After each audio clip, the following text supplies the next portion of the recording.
नमस्कार, आदाब। Crime petrol dial 100 में आप सबका स्वागत है।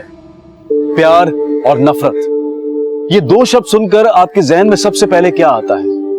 यही ना कि ये दोनों एहसास पूरी तरह से दिल से जुड़े हैं, इनमें पूरी शिद्दत होती है। लेकिन कई बार हमारे रिश्ते और व्यक्तित्व पर दिल से ज्यादा दिमाग हावी हो जाता है और फिर हम दिल की सुन ही नहीं पाते। ये प्यार अगर नफरत पर हावी हो जाए तो जिंदगी गुलजार बन जाती है, लेकिन अगर यही नफरत प्यार पर हावी हो जाए तो इसके खतरनाक अंजाम सामने आते हैं। और हमारी आज की ये कहानी प्यार और नफरत, दिल और दिमाग के ऐसे ही द्वंद्व की कहानी है।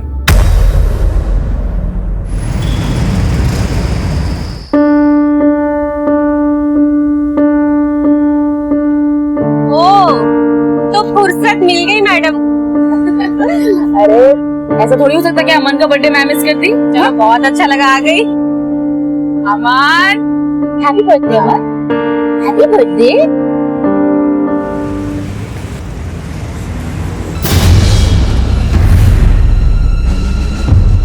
हेलो हेलो हेलो, मेरी बात सुनो।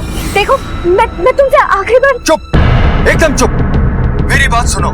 देखो, अब मैं तुम्हारा पागलपन और नहीं झेल सकता। मैं मानता हूँ कि मुझसे गलती हुई थी, लेकिन अब मैं अपनी गलती सुधारना चाहता हूँ और सुधारूंगा। मैं अपनी बीवी बच्चे को लेने उनके पास जा रहा हूँ। मैं अब उनके साथ ही रहूंगा। अगर मान गई तो ठीक है, वरना इस बार मैं जरूर कुछ कर बैठूंगा। देखो मैं ये कहना चाहती। आज के बाद मुझे कॉल करने की कोई जरूरत नहीं है। ड्राइवर, एयरपोर्ट ले लेना। बच्चों ने जो डांस किया ना, मजा आ गया मुझे, लेकिन थकान भी हो गई। यार एक गिलास पानी पिला दो तान्या। हाँ जी। माँ, मैं तो कहता हूँ कि हर हफ्ते एक ऐसी पार्टी होनी चाहिए। नानी, मैं आपको अपनी ड्राइंग दिखाऊं? हाँ दिखाओ। हाँ बेटा दिखाओ। नानी ये देखो। अरे वाह, ये तो बहुत प्यारा बनाया है। मामा, नानी, मॉम, मामी, मी। लेकिन बेटा, इसमें तुम्हारे पापा तो है ही नहीं। माँ, जब इसके पापा इसकी लाइफ में ही नहीं है तो इसकी ड्राइंग में क्यों होंगे? अपने मन की कड़वाहट बच्चे के मन में मत घोलो। वैसे भी पति का घर छोड़कर मायके में रहना अच्छी बात नहीं होती है। अरे तुम्हें पति की जरूरत नहीं है, लेकिन बेटे को बाप की जरूरत है। मम्मी जी, ये घर दीदी का भी है। शादी के बाद लड़की इतनी भी पराई नहीं हो जाती कि मायके वाले उसके आंसू भी ना पहुंचे।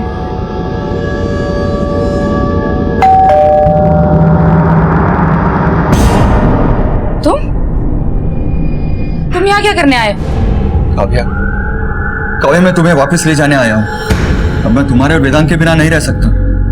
प्लीज काव्या, प्लीज मेरे साथ चलो। तुम्हारे साथ? ताकि तुम मुझे फिर से धोखा दे सको, है ना?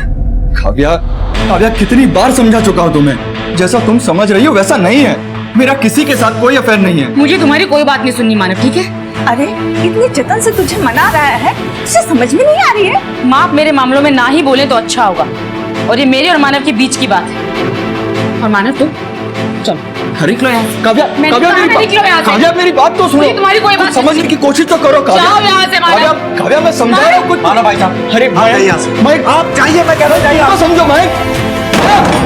काव्या, काव्या, मेरी बात सुनो। काव्या,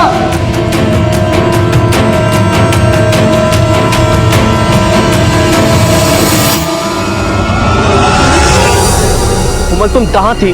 मैंने तुम्हें कितने कॉल किए? पापा ने मेरा घर से निकलना बंद कर दिया था। बड़ी मुश्किल से घर से भाग कर आई। देखो ना, प्लीज मुझे ऐसे कहीं दूर ले चलो।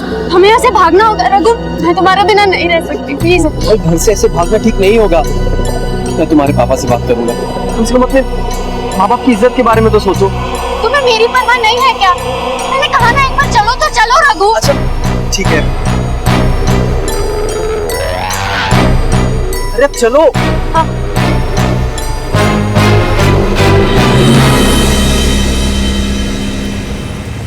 मेरे बेटों को पैसा मिल जाना चाहिए। अगर उन्हें पैसा नहीं मिला ना तो तुम्हारी लाश लेकर आएंगे मेरे पास, समझे? लाओ भाई, खाना लाओ। कोमल ने खाना खाया? हाँ, वो स्तुति ने खिला दिया उसे।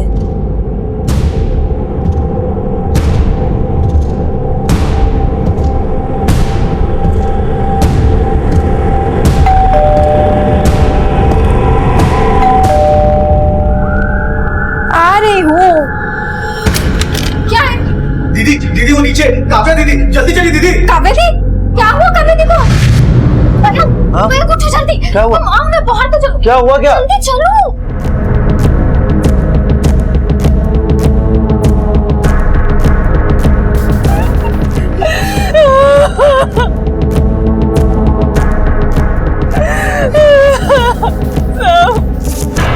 पार्टी में गए थे।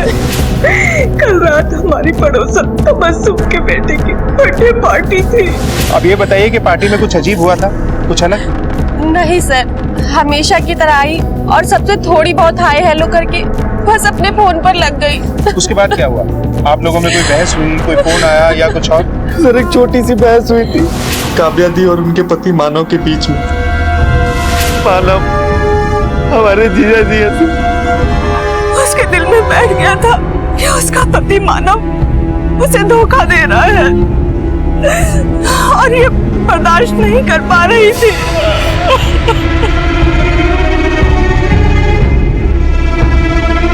सर, इनके हाथ से रिंग मिली है। ये रिंग?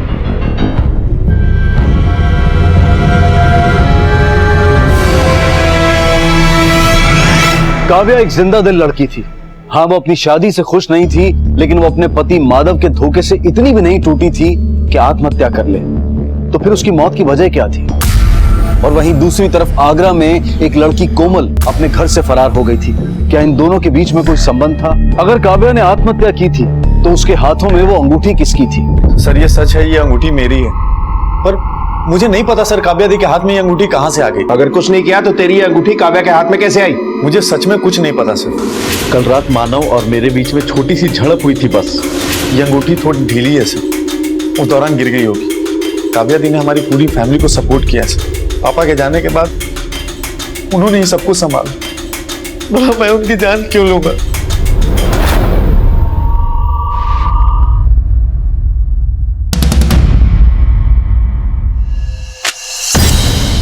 बस यही कमी रह गई थी कि बेटी घर से भागकर सबकी नाक कटाए। पापा, स्तुति को सब पता होगा कि कोमल कहाँ है, वो किसके साथ गई है।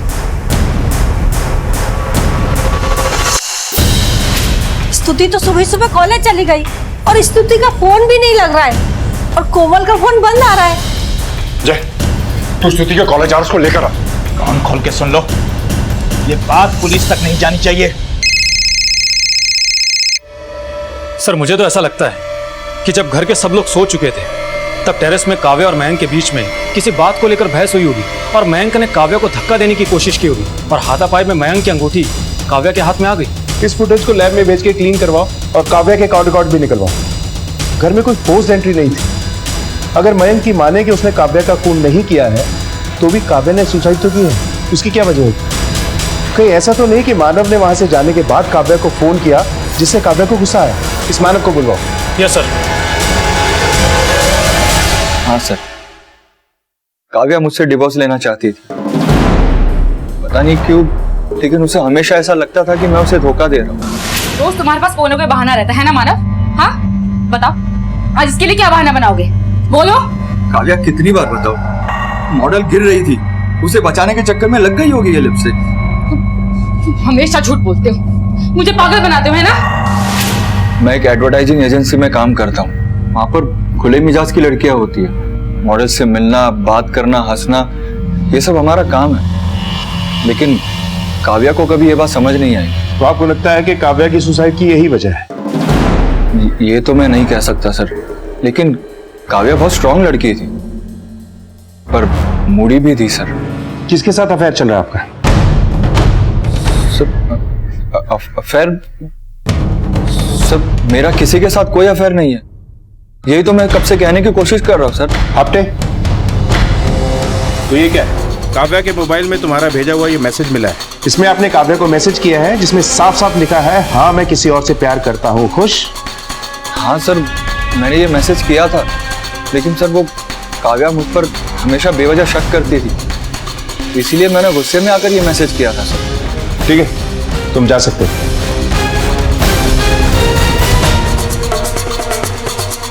सर, काव्या पढ़ी लिखी और समझदार औरत थी, वो जॉब करती थी, वो भला अपने पति पर बार-बार शक क्यों करेगी? आपटे, रिश्तों में आग लगाने के लिए शक की एक चिंगारी ही काफी होती है। इसीलिए काव्या का सब कुछ जल के राख हो गया। खैर, काव्या के साथ साथ इस मानव के भी कॉल रिकॉर्ड से करवा पता करते हैं कि वो कौन सी लड़की है जिसकी वजह से मानव ने काव्या को धोखा दिया।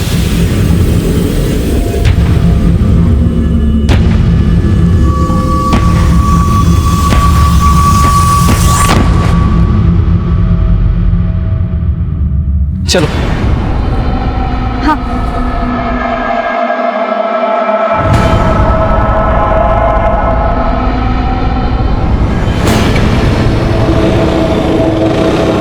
नहीं, घर चलो।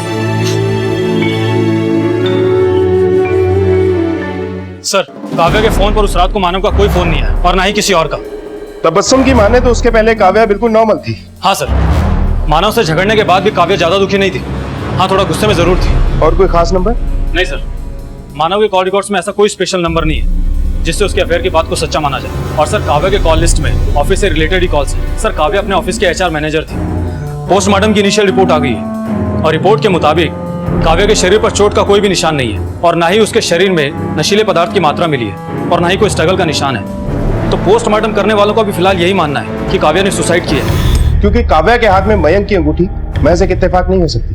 खैर, जैसा दिखता है अक्सर ऐसा होता नहीं, कोई तो बात है इसके पीछे। सर, आपको लगता है कि काव्या की हत्या हुई है? आपने मुझे जो लगता है उस तक पहुंचने के लिए मेरे पास मयंक की डिटेल्स होना जरूरी है और क्लियर CCTV फुटेज भी।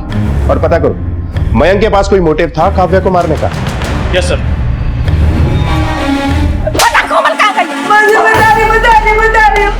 वो ना अपने बॉयफ्रेंड के साथ गई होगी। वो गवर्नमेंट कॉलेज में पढ़ता था। क्या नाम है उस लौंडे का? उसका नाम रघु है। तेरे पास उस लौंडे की फोटो तो होगी, दिखा फोटो।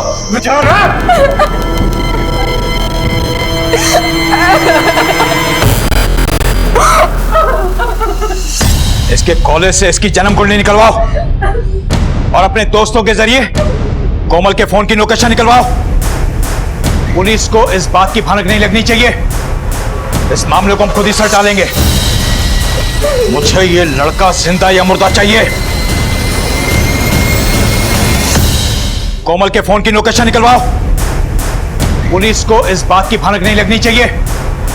इस मामले को हम खुद ही सर डालेंगे। मुझे ये लड़का जिंदा या मुर्दा चाहिए। एक तरफ तहकीकात में काव्या की जिंदगी के पहलू सामने आ रहे थे। उसकी जिंदगी में चल रही उथल पुथल तहकीकात को नए मोड़ दे रही थी।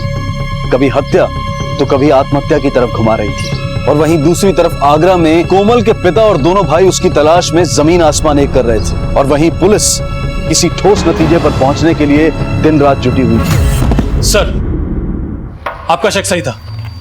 ये काव्या के पिता के दिल्ली वाले घर के पेपर्स हैं, लेकिन मयंक ने अपने वकील की मदद से जाली पेपर्स बनवाए हैं। सर, वो दिल्ली वाले घर को अपने नाम पर बेचने की डील भी कर रहा था। बता सर, ये बात सच है कि बाबूजी के नाम पे जो फ्लैट था वो मैं अपने नाम पे करा के बेचना चाहता था, क्योंकि मुझे पैसे की जरूरत थी सर। काव्या दी को दुबई में जॉब मिल गई थी और उनके कहने पे मैंने भी दुबई में एक जॉब ढूंढ लिया था सर। मैंने तो अपना यहाँ का जॉब भी छोड़ दिया। हम अपना सब कुछ बेच करके दुबई शिफ्ट होने वाले थे, पर पता नहीं उन्हें क्या हो गया सर। दी, आपकी दुबई की टिकट कब की लूं? मैं दुबई नहीं जा रही हूँ, मैं दिल्ली जाकर रहूंगी। दिल्ली क्यों? कहा ना, दिल्ली जाकर रहूंगी। मुझे पता था कि काव्या दी को अगर ये बात पता चल गई तो वो कभी नहीं मानेगी, बस इसलिए मैंने उन्हें नहीं बताया। जब उसे पता चल गया, उसने गुस्सा किया तो तूने उसकी जान ले ली। नहीं सर, ऐसी बात नहीं है सर। मैं मानता हूँ कि मैंने अपनी बहन को धोखा दिया, पर मैंने उनकी जान नहीं ली है सर। अरे मैं तो उनको उनका हिस्सा देने वाला था। मैं सच कह रहा हूँ सर, मेरी बात को विश्वास की। अगर मयंक ने ये खून नहीं किया और काव्या ने सुसाइड भी नहीं की, तो हो सकता है कोई और हो जो मानव के जाने के बाद आया। लेकिन सर, उस रात को काव्या के पड़ोसी तबस्सुम के घर हुई पार्टी में लोग आ जा रहे थे। तो हो सकता है कि पार्टी में कोई हो जो तबस्सुम और काव्या दोनों को जानता है और काव्या से मिलने उसके घर गया। नहीं सर, मैंने आपसे कहा ना, उस रात पार्टी में कुछ भी नहीं हुआ था। मेरे बेटे की बर्थडे पार्टी थी और उस पार्टी में मेरे सभी रिश्तेदार और दोस्त ही थे। काव्या को कोई पर्सनली नहीं जानता था जो मेरे घर से काव्या के घर जाए। मयंक को छोड़कर अपनी भाभी तान्या और माँ शकुंतला देवी के साथ काव्या के कैसे रिश्ते थे? तान्या बेचारी तो हमेशा काव्या की तारीफ करती है, लेकिन शकुंतला जी को उसका मानव को छोड़कर आना पसंद नहीं था। जिसकी वजह से शकुंतला जी को सबके ताने सुनने पड़ते थे। देखो तो पति को छोड़ के कितनी खुश है। काव्या अपना घर छोड़कर आ गई थी, इसलिए वो हमेशा गुस्सा रहती थी। हर माँ अपने बच्चे की खुशी चाहती है। मैं भी चाहती थी मेरी काव्या का घर फिर से बस जाए। और गुस्सा शांत होने के बाद काव्या भी यही चाहती थी। एक था राजा, एक थी काव्या। अगर तुम्हें मानव मनाने आएगा तो तुम क्या जाओगे उसके साथ? माँ, अगर मानव मुझे एक बार मनाने आ जाए ना तो मैं खुशी खुशी उसके साथ चली जाऊंगी, अपने लिए नहीं, अपने बच्चे के लिए। काव्या पहले खुद अपने पति के घर जाना चाहती थी, लेकिन जब मानव लेने आया तो काव्या ने जाने से इनकार कर दिया। दुबई में जॉब के लिए उसने खुद ही अप्लाई किया था, लेकिन नौकरी मिली तो उसने नौकरी करने से इनकार कर दिया। ऐसा क्या हुआ था इन 4 महीनों में कि काव्या अपने फैसले बदलने के लिए मजबूर हो गई? सर, हो सकता है काव्या किसी और को प्यार करने लगी हो सकता है। पता करते हैं कि काव्या की मौत के पीछे कारण क्या है। मुझे समझ नहीं आ रहा है पापा से कैसे बात करूंगा। वो तैयार नहीं होंगे। कोमल, कोमल तुम्हारा फोन बज रहा है। कोमल तुम्हारा फोन बज रहा है। वो मेरे घर वालों का ही है। रघु प्लीज प्लीज चलो यहाँ से। तुम मेरे घर वालों को नहीं जानते, अगर उन्हें पता लग गया ना तो बवाल हो जाएगा। सर, काव्या यहाँ HR मैनेजर थी, बहुत अच्छी लेडीज थी। वो सिर्फ अपने काम से मतलब रखती थी। और कोई खास बात जो आपने नोटिस की हो? नहीं सर, ऐसा तो कुछ नहीं। क्या काव्या को तुमने किसी और आदमी के साथ में देखा था, या उसका किसी और के साथ में कोई चक्कर हो? नहीं साहब, वो तो बहुत अच्छी औरत थी, अपने बच्चे की खुशी के लिए जीती थी। सर जिन जिन लोगों से बात की सब लोग काव्या की तारीफ ही कर रहे हैं। अफेयर का कोई चक्कर नहीं लगता और कॉल लिस्ट भी क्लीन। सर, अगर अफेयर का कोई चक्कर होता तो बातचीत का कोई मीडियम तो दिखता। और हाँ सर, सोसाइटी की जो CCTV फुटेज आपने क्लीन करवाने के लिए कही थी वो क्लीन होकर आ गई है। मतलब ये कि काव्या के हाथ में मयंक की अंगूठी पहले से नहीं थी, क्योंकि इतनी ऊंचाई से गिरने पर किसी की मुट्ठी बंद नहीं हो सकती। किसी ने ये अंगूठी उसके हाथ में डालकर उसकी मुट्ठी बंद की होगी, और ये काम शकुंतला और तान्या में से किसी एक ने किया होगा। लेकिन सर, तान्या मयंक की पत्नी है और शकुंतला मयंक की माँ। भला वो ऐसा क्यों करेंगे? जब इतना पता चल गया है तो ये भी पता चल ही जाएगा। फिलहाल दोनों के कॉल रिकॉर्ड से करवाओ। Yes sir.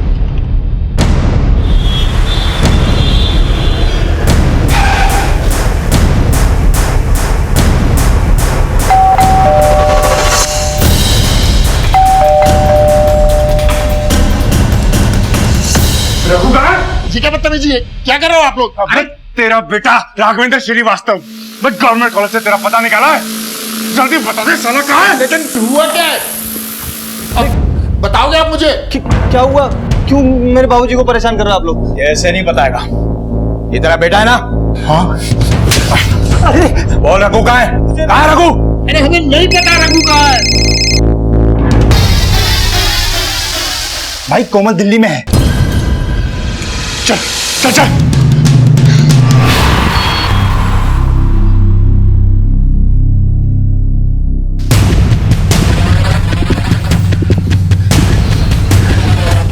सर, तान्या और शकुंतला के कॉल रिकॉर्ड्स, और इन कॉल रिकॉर्ड्स की माने तो मानव के पास में एक और नंबर है जो उसने अब तक पुलिस को नहीं दिया था।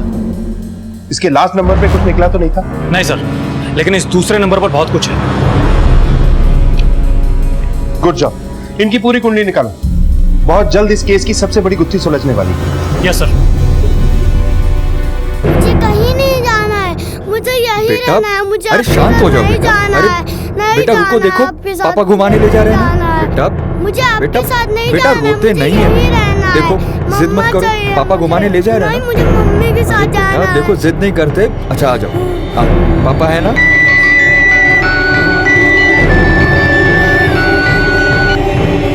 हेलो, तुम्हारा दिमाग खराब हो गया है? देखो, मेरी बीवी मर गई है। मैं अच्छा पति तो नहीं बन पाया, लेकिन एक अच्छा बाप तो बन सकता हूं ना।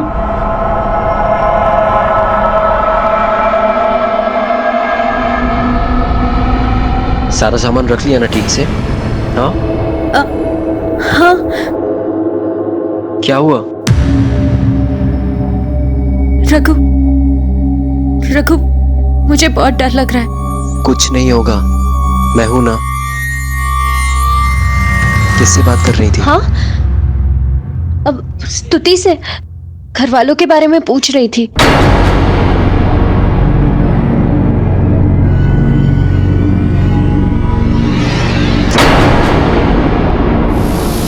भाई मुंह नहीं खोल रहे हैं।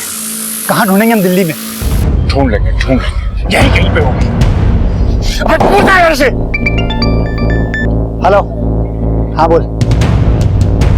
खबर सही है? तू एक काम कर, तू वहीं रुक, हम लोग आते हैं अभी। भाई कोमल करोल बाग में है।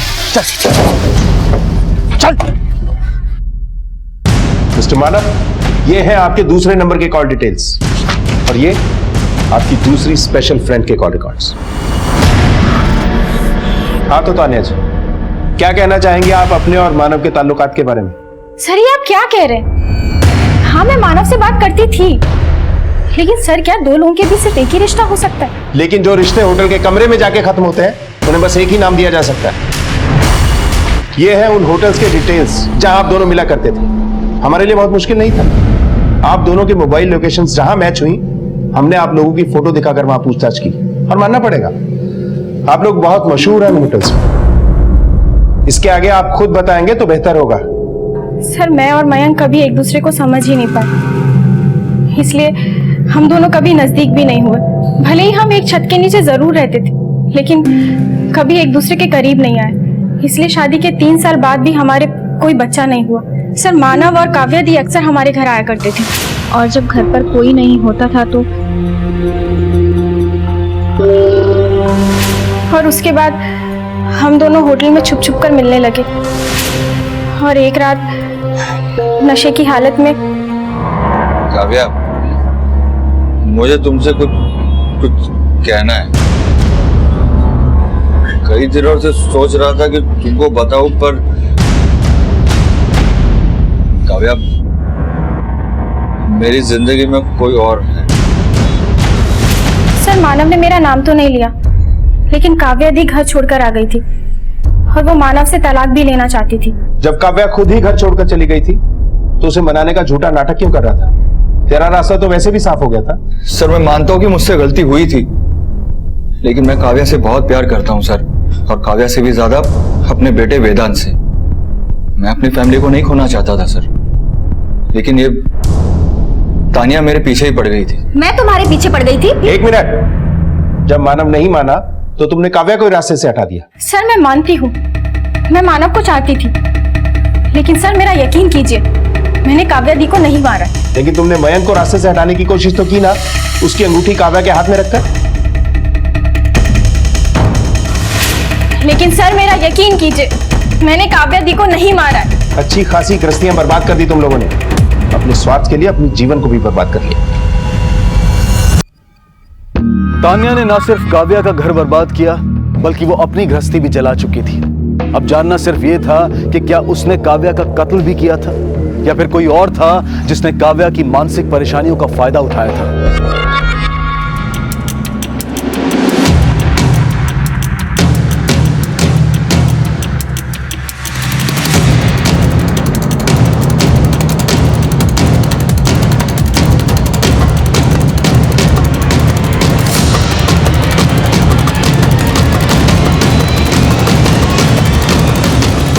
क्या हुआ? करोल बाग में सब गए हैं, वहीं देखा गाड़ी भी जाते हुए। पक्की है, पक्की है। चल चल चल चल निकल।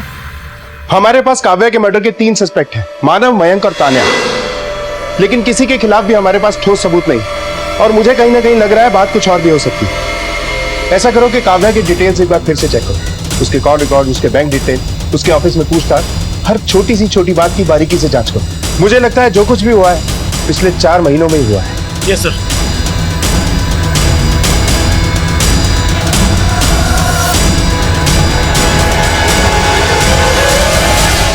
सर हमने काव्या की बैंक डिटेल्स को वेरीफाई किया, और इस एटीएम ट्रांजैक्शन के अकॉर्डिंग काव्या 2 महीने पहले आगरा गई थी। काव्या की मां का कहना है कि वो दिल्ली गई थी ऑफिस के काम से, और ऑफिस वालों का कहना है कि काव्या बीमार थी, इसलिए उसने छुट्टी ले रखी थी। मतलब काव्या झूठ बोल के आगरा गई थी, लेकिन आगरा में उसका कौन हो सकता है? सर हमने काव्या के कॉल रिकॉर्ड्स को एक बार फिर से वेरीफाई किया, और कॉल रिकॉर्ड्स के अकॉर्डिंग आगरा का बस एक नंबर है, जो किसी कोमल के नाम पर रजिस्टर्ड है। सर इस नंबर पर पिछले 4 महीनों में सिर्फ 4 बार ही बात हुई है। इसीलिए जब पहली बार कॉल डिटेल्स आई तो हमें इस नंबर पे शक नहीं हुआ।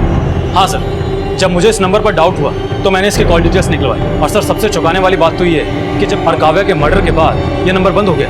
हो सकता है ये कोमल मानव और तान्या की मदद कर रही थी। इस कोमल का काव्या के मर्डर से जरूर कोई ताल्लुक। पता करो कि ये कोमल कौन है। Yes sir.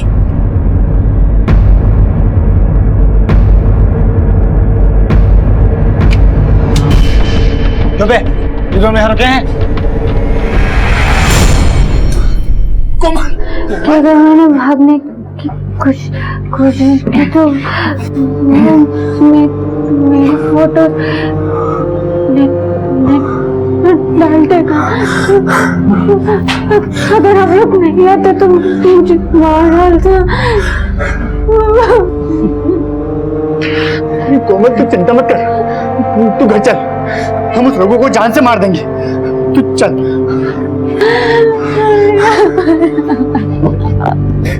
छोड़ो इसको, चल इसको। अरे ध्यान से।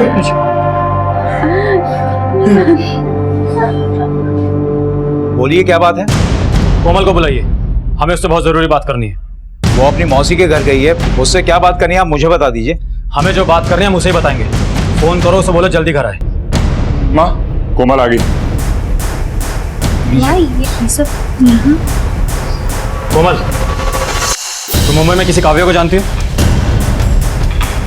जी नहीं। तो फिर तुम मुंबई क्या करने गई थी? और 15 तारीख को तुम्हारा ही नंबर मुंबई में कैसे एक्टिव था? जी नहीं, ना ही ये मेरा नंबर है और ना ही मैं मुंबई गई हूँ। लेकिन ये नंबर तो इसी एड्रेस पर रजिस्टर्ड है। आप मुंबई में पूछताछ कीजिए, हमें परेशान मत कीजिए। चलो।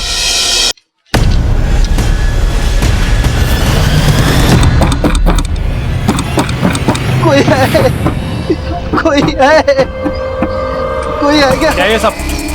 और इसे बांध के क्यों रखा? इसकी जान चली जाती तो? अरे वाह बेटा, तूने तो बहुत अच्छी खीर बनाई है। बहुत बढ़िया है। हाँ माँ, खीर तो बिल्कुल अच्छी है। नाइस वन कोमल। कोमल सच में अच्छी खीर बनाई है।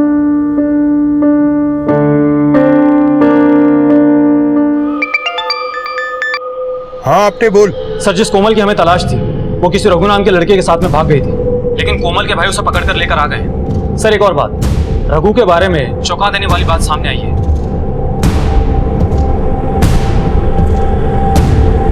सर मुझे लगता है कि आपको आगरा जल्दी आ जाना चाहिए। ठीक है तो मैं आता हूँ। कोमल,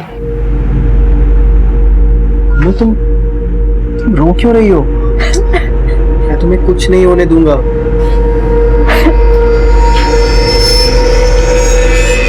क्यों कोमल, मैं तुम्हारे बिना जिंदा नहीं रह सकता। लेकिन अब हम क्या करेंगे रघु? मेरे भाई हमें बाहर ढूंढ रहे हैं। मेरे पापा भी मुझे बार बार फोन कर रहे हैं। मुझे नहीं लगता कि वो रिश्ता होने देंगे। तो अब हम क्या करेंगे रघु?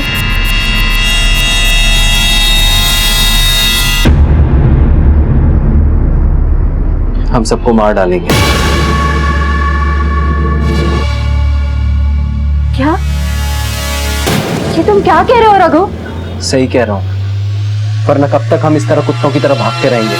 वो लोग हमें एक न एक दिन पकड़ लेंगे और मार डालेंगे। कोमल, अगर हमें जिंदा रहना है तो उन्हें मरना ही पड़ेगा।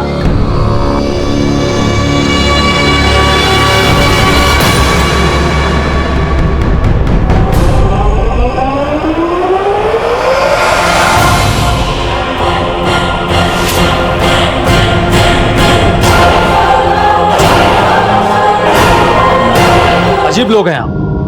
आपके बेटे को मारा पीटा, आपके छोटे बेटे को उठा कर ले गए, और आप लोग कह रहे हैं कि आपको कंप्लेंट नहीं करनी। साहब, रघु तो हमारे लिए कब का मर चुका है। उसके चक्कर में उसके दोस्त की बहन वैशाली ने अपनी जान दे दी, और वो दुखी होने की जगह खुश था, बहुत खुश। तब हमने उसे घर से निकाल दिया। आप कहना क्या चाहते हैं? साफ साफ बताइए। साहब, जब रघु छोटा था तभी उसकी माँ हमें छोड़कर किसी के साथ भाग गई थी। सब लोग उसे बहुत ताने देते थे, उसका मजाक उड़ाते थे। कुछ अजीब सा जुनून उसके ऊपर सवार हो गया था। और साहब, जब कोमल के बाप ने हमें बताया कि कि वो कोमल को लेकर भाग गया है तो हम बहुत डर गए थे। हमने सोचा कि कहीं वो कोमल की भी जान ना ले ले, लेकिन भगवान का शुक्र है कि वो बच्ची बच गई।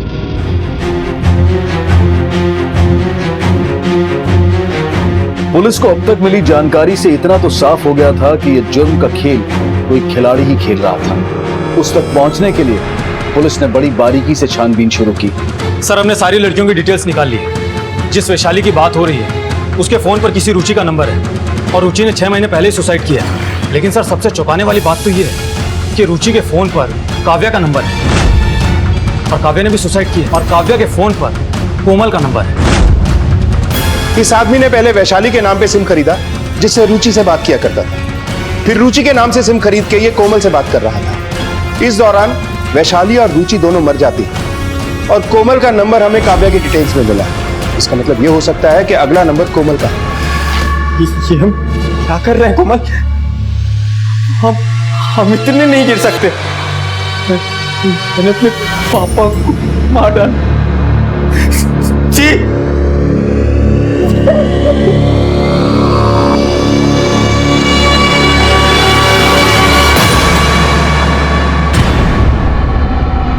लेकिन तुमने ही तो कहा था कि हम सबको मार देंगे।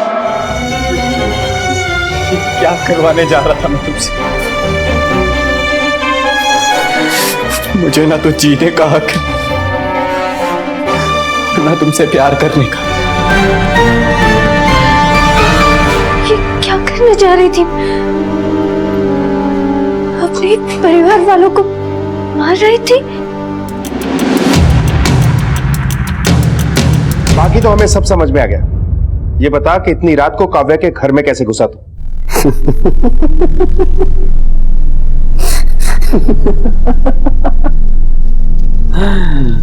काव्या ने मुझे बताया था कि उसकी पड़ोसन तबस्सुम के घर पे पार्टी है। बहुत से मेहमान आने वाले। मैं भी बुर्का पहन के चला गया।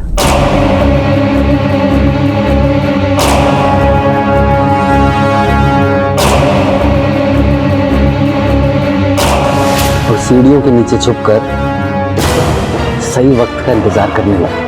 इसीलिए सीसीटीवी फुटेज में तू हमें दिखाई नहीं दी। बहुत आसान था तो। बहुत आसान था।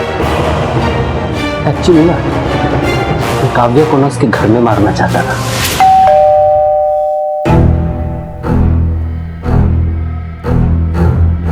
तुम? ये सब क्या है? मैंने अपने पापा को मार डाला। क्या? पागल हो गया? हाँ?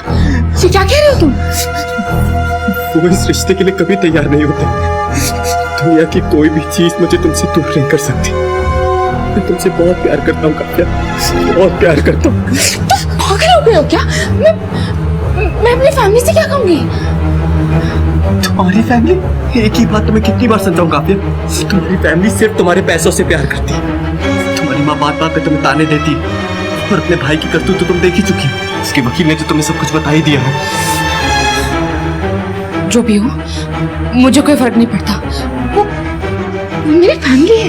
लेकिन मुझे फर्क पड़ता है काव्या। मैं तुम्हारे बिना जिंदा नहीं रह सकता। या तो तुम मेरा साथ दो या मैं इस जिंदगी का साथ छोड़ के जा रहा हूं।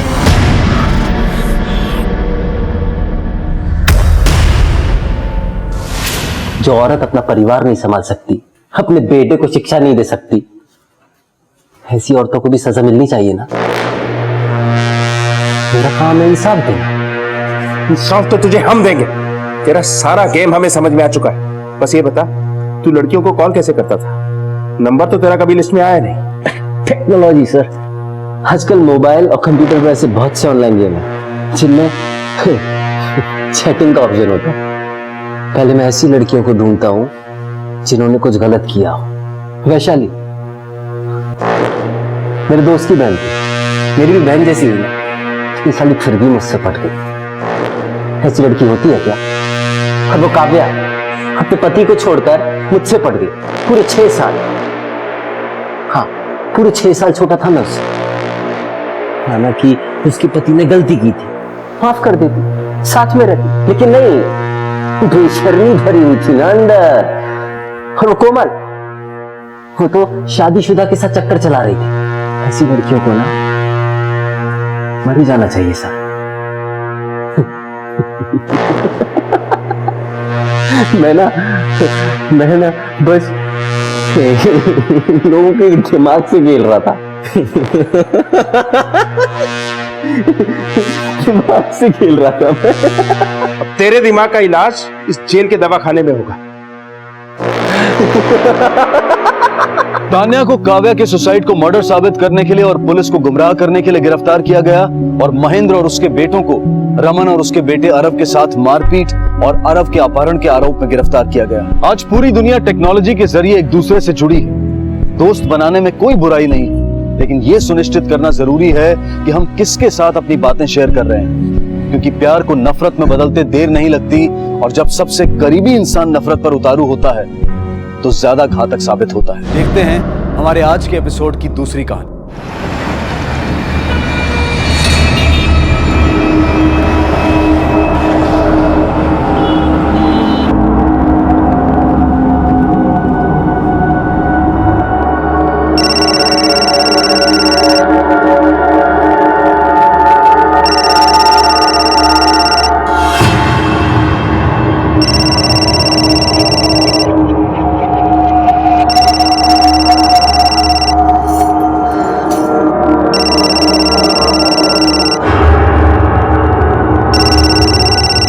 हेलो,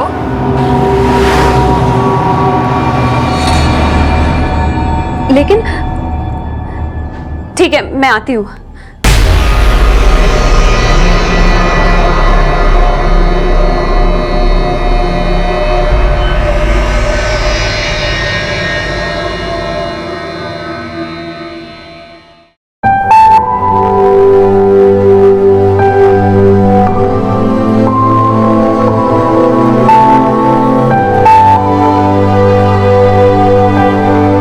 देखो ऋतु, वैसे तो हम एक दूसरे को जानते हैं, लेकिन एक नई शुरुआत के लिए फिर से अजनबी बन जाएं।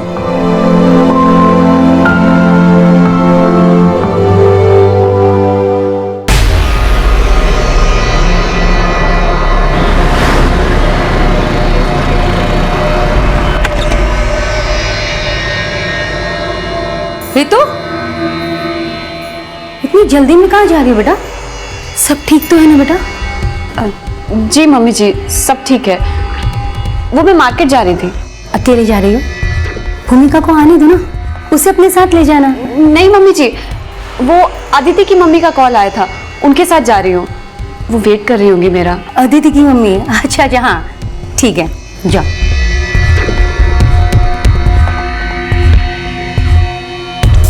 हाय भाभी। अरे अजीब है, देखा भी नहीं। हेलो, घर पहुंच गई? हाँ, पर ये जो तुम्हारी सो कॉल्ड रितु दीदी है ना, आजकल बहुत एटीट्यूड दिखाने लगी है। मेरी सो कॉल्ड रितु दीदी तुम्हारी भाभी भी तो है, और रहा उनका एटीट्यूड तो उसका टेंशन ना लो, मैं हैंडल कर लूंगा। ठीक है? ठीक है।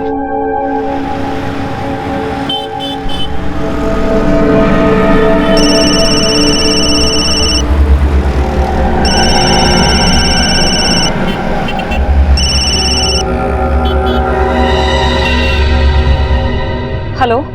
हाय रितु, मैं कह रहा था कि आज की शाम तुम्हारे नाम शॉपिंग, डिनर और फिर फिल्म का नाइट शो, सिर्फ हम दोनों। क्या कहती हो?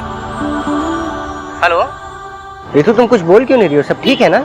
नहीं निशांत, ऐसा कुछ नहीं है, सब ठीक है। तो फिर शाम को रेडी रहना, हमको 7 बजे चलना है, ठीक है? Okay. And I miss you and I love you too. Bye.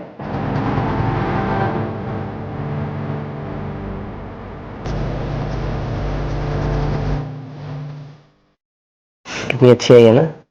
हाँ। तुमको पता है, जब तक तुम्हारे हाथों की ये मेहंदी नहीं उतरेगी ना, तब तक ये पिक्चर मेरी डीपी से नहीं हटेगी। और मेहंदी उतरने के बाद? मेहंदी उतरने के बाद डीपी चेंज, स्टेटस चेंज।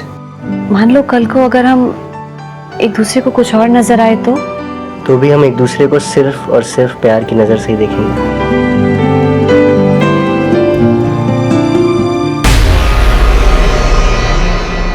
16 जुलाई 2016 को ऋतु वशिष्ठ को आखिरी बार देखा गया और 16 जुलाई की रात ही उसकी गुमशुदगी का केस पुलिस के सामने आया था। लेकिन मौजूदा वक्त में ऋतु कहां जा रही थी, वो किससे मिलने वाली थी? यह इस केस का ऐसा अध्याय था जो बेहद ही नाटकीय अंदाज से लिखा गया था। ऋतु की शादी 1 महीना पहले निशांत वशिष्ठ के साथ हुई थी और यह शादी दोनों की खुशी और रजामंदी से हुई थी। ऋतु एक एजुकेटेड हाउसवाइफ थी और निशांत एक कोचिंग इंस्टीट्यूट में ट्यूटर था। कोचिंग इंस्टीट्यूट के अलावा वो घर पर भी कोचिंग क्लासेस दिया करता था।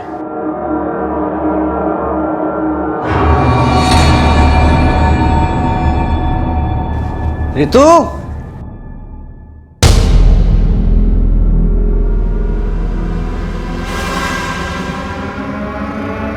आप जिस नंबर को डायल कर रहे हैं वो इस समय स्विच्ड ऑफ है।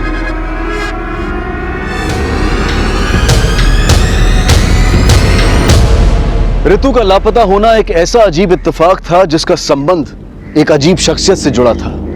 आखिर कौन था वो? अदिति की मम्मी? हाँ सर, ऋतु आज दिन में यही बोलकर निकली थी कि वो अदिति की मम्मी के साथ में मार्केट जा रही है और अब तक नहीं लौटी। शाम से उसका फोन भी नहीं लग रहा है सर। ये अदिति और उसकी मम्मी क्या लगते हैं आपके? सर, अदिति मेरी स्टूडेंट है, मुझसे घर पर ट्यूशन पढ़ने आती है। वहीं पर ऋतु और अदिति की पहचान हुई। शायद ऋतु को कोई गलतफहमी हो गई सर, वो किसी और औरत को अदिति की मम्मी समझ बैठी। क्या मतलब? किसी और औरत को अदिति की मम्मी समझ बैठी? हाँ सर, दरअसल 3-4 दिन पहले ही ऋतु एक औरत को हमारे घर लाई थी। मम्मी जी, ये रजनी जी हैं, अदिति की मम्मी। नमस्ते बहन जी। नमस्ते। हाँ, आइए बैठिए ना, मैं आपके लिए चाय बना के लाती हूँ। अरे नहीं मम्मी जी, आप बैठिए ना इनके साथ, चाय मैं बना के लाती हूँ। आइए। ऋतु ने बोला था कि वो अदिति की मम्मी है, पर सर वो अदिति की मम्मी नहीं थी। अगर वो अदिति की मम्मी नहीं थी तो आपने मान क्यों लिया? क्या आप अदिति की मम्मी को जानती नहीं है? सर, असल में अदिति की मम्मी को मेरे अलावा घर में किसी ने नहीं देखा है। सब अदिति को ही जानते हैं। और जब ऋतु ने मम्मी से बोला कि ये अदिति की मम्मी है तो मम्मी ने बिलीव कर लिया। और ऋतु ने मुझसे भी कभी नहीं बोला सर कि वो किसी और औरत को अदिति की मम्मी समझ बैठी थी। अगर वो औरत अदिति की मम्मी नहीं है तो फिर वो औरत है कौन? सर, सिर्फ मम्मी ही उस औरत से मिली थी। और जब मम्मी ने बताया कि ऋतु अदिति की मम्मी के साथ गई है तो मैंने पहले अदिति को फोन किया।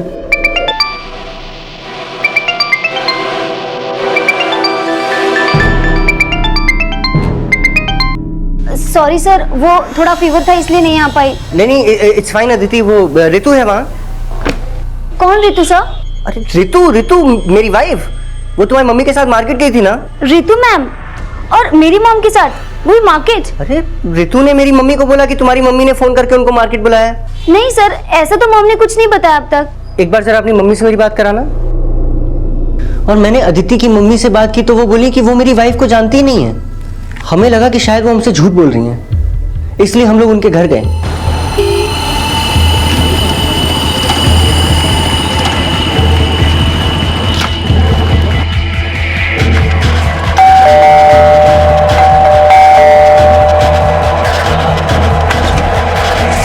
सर, आप? जी, अदिति है। अदिति? निशांत सर, आप अदिति की मम्मी? बेटा, उस दिन ऋतु ने तो मुझे किसी और से ही मिलवाया था। ये रजनी जी हैं, अदिति की मम्मी। आप अदिति की मम्मी? बेटा, उस दिन ऋतु ने तो मुझे किसी और से ही मिलवाया था। ये रजनी जी हैं, अदिति की मम्मी। जिसे ऋतु की सास अदिति की मम्मी समझ रही थी, असल में वो अदिति की मम्मी थी ही नहीं। तो क्या ऋतु ने झूठ बोला था या फिर वो किसी गलतफहमी का शिकार हुई थी? ये केस ऐसे कई सवालों से शुरू हुआ था, लेकिन इस केस का सबसे अजीब और रहस्यपूर्ण सवाल यह था कि वो औरत कौन थी जिसे अदिति की मम्मी समझा गया था। और पुलिस को भी यही बताया गया था कि उस औरत को ऋतु और ऋतु की सास के अलावा किसी ने नहीं देखा था। आर यू श्योर कि ऋतु ने उस औरत को अदिति की मम्मी ही बताया था? हाँ सर, मैं झूठ क्यों बोलूंगी? खुद ऋतु ने मुझसे कहा था कि वो औरत अदिति की मम्मी है। कितने बजे घर से निकली थी ऋतु? दोपहर को लगभग 2:30 बजे करीब निकली थी। और हाँ सर, ऋतु ने मुझसे ये भी कहा था कि वो अदिति की मम्मी का कॉल आया था, उनके साथ जा रही हूँ। और उस कॉल के बाद ही वो घर से निकले थे। सर, करीब 3 बजे मेरी भी ऋतु से बात हुई थी। लेकिन सर रितु ने तब भी मुझसे अदिति या उस औरत के बारे में कोई बात नहीं की। जब आपने रितु को फोन किया तब आप कहाँ थे? सर मैं अपने कोचिंग क्लास में था। लेकिन आपने तो कहा था कि अदिति को आप अपने घर पे ही ट्यूशन देते हैं। सर मैं अभिलाषा कोचिंग सेंटर में भी पढ़ाता हूँ। कहाँ है ये अभिलाषा coaching centre? Sir Shanti Nagar में। सुबह 10 से 4 वहाँ पढ़ाता हूँ और फिर शाम को 5 से 6 अपने घर पर। अदिति भी दूसरे स्टूडेंट्स के साथ मेरे घर पर ही पढ़ने आती। लेकिन सर आज वो आई भी नहीं। रितु के गायब होने और उस औरत से अदिति और उसकी मम्मी का क्या कनेक्शन हो सकता है? सर मुझे तो खुद कुछ भी समझ में नहीं आ रहा है सर। मगर सर मुझे बहुत डर लग रहा है, कहीं उस औरत की वजह से मेरी रितु किसी मुसीबत में ना हो। सर अनुज, पता करो रितु का फोन कब और कहां पर बंद हुआ, उसके कॉल रिकॉर्ड्स भी चेक करो। अगर उस औरत ने रितु को फोन किया होगा तो रितु के कॉल रिकॉर्ड्स में उसका नंबर जरूर आया होगा। आप उस औरत का स्केच बनवा सकती हैं? जी सर। रितु की सास द्वारा उस औरत का स्केच बनवाया गया और रितु के लापता होने का यह केस उस औरत की असल पहचान पता करने से जुड़ गया, जिसे अदिति की मम्मी बताया गया था।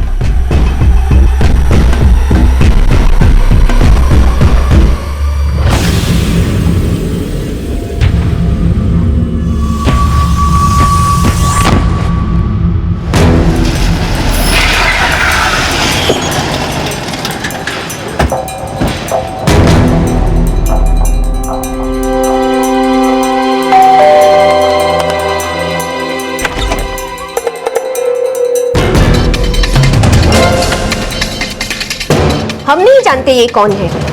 बेकार में हमें परेशान क्यों किया जा रहा है? आपको परेशान नहीं कर रहे, बल्कि रितु के हस्बैंड और उसकी मदर इन लॉ की बात कंफर्म करने के लिए यहाँ आए। माना कि आप रितु से कभी नहीं मिली, लेकिन अदिति तुम निशांत के घर पिछले 7 महीने से ट्यूशन पढ़ने जा रही हो। रितु को कितना जानती थी, जो रितु ने इस औरत को अपनी सास से तुम्हारी मम्मी कहकर मिलवाया? सर निशांत सर की शादी के कुछ ही दिनों बाद सर ने अपने स्टूडेंट्स और कलीग्स के लिए एक पार्टी रखी थी। वहीं पहली बार मैं रितु मैम से मिली थी। Congratulations. We wish you a very happy married life. Thank you. तब से रितु मैम से कभी कभार बातें हो जाती थी, पर हम सिर्फ घर में ही मिलते थे, बाहर हम नहीं मिलते थे, और ना ही मेरे पास उनका नंबर है। आई डोंट नो कि वो क्यों मिसअंडरस्टैंड कर रही है कि ये लेडी को मेरी मॉम कह रही है।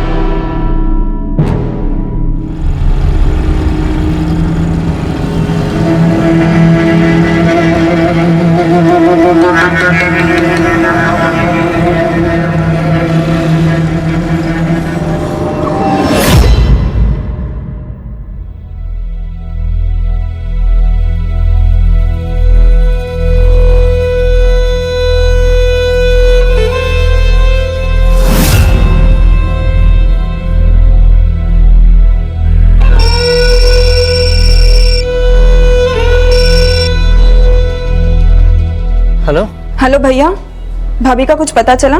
नहीं। भाभी की फैमिली आई है। वो माँ ने उनसे कहा कि आप रात से ही भाभी को ढूंढने निकले हैं।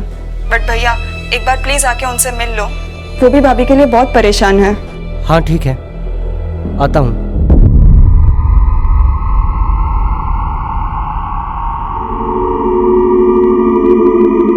भगवान पे भरोसा रखो समदन जी। लेकिन समदन जी, आपको ऐसा तो नहीं लग रहा कि रितु ने आपसे झूठ बोला है? कैसी बातें कर रहे हैं? मुझे तो रितु पे पूरा भरोसा है, बल्कि हमें तो ये लग रहा है कि उस औरत ने रितु से झूठ बोला होगा। लेकिन मौसी जी, वो लेडी कौन हो सकती है जिसकी वजह से कल रात से रितु दी घर नहीं आई है? वो जो कोई भी हो प्रतीक, मुझे तो लगता है कि ये सब जरूर उस अदिति और अदिति की मम्मी की कोई चाल है।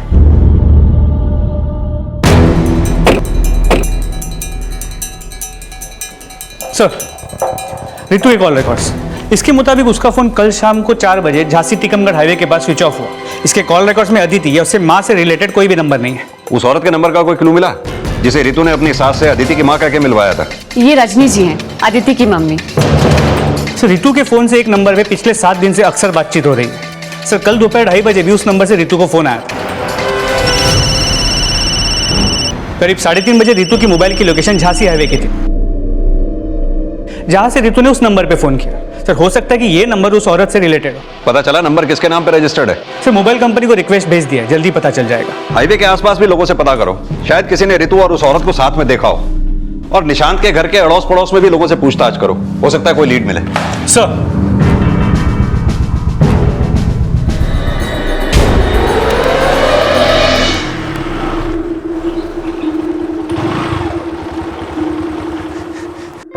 जिया जी, कुछ रिति का पता चला क्या? प्रतीक, अगर कुछ पता चला होता ना तो मैं अकेला नहीं लौटता।